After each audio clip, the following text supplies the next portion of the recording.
Hello বন্ধুরা, কেমন আছো তোমরা? আমি ভালো আছি। আসলে আমি এভাবে কথা ভালো করে বলতে পারি না, তো আমি রান্না করব। রান্না করার জন্য সবজি কেটে নিচ্ছি।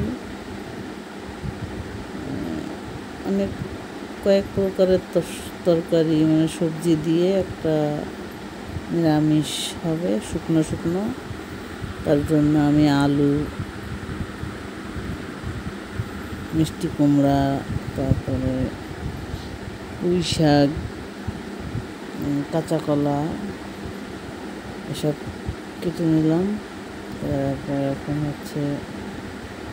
আরেকটা কচুর লতি দিয়ে হবে পাবদা মাছের ঝোল। তার জন্য আমি পেঁয়াজ রসুন কেটে নিলাম।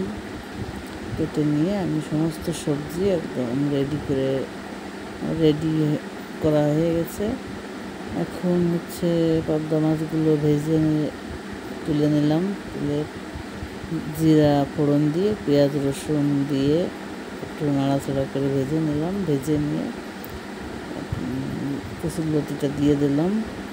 কচুর লতি একটু নাড়াচাড়া করে একটু সামান্য জল দিয়ে একদম শুকনো শুকনো করে রান্না করব। তার জন্য একটু জল দিয়ে দিলাম।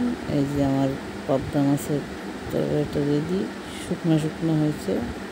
এবার আবার কড়াইতে তেল দিয়ে দিলাম, দিয়ে পাঁচফোড়ন এবং 2টা শুকনো মরিচ দিয়ে ভেজে নিলাম। তার মধ্যে পাঁচমিশালি সবজিগুলো দিয়ে দিলাম।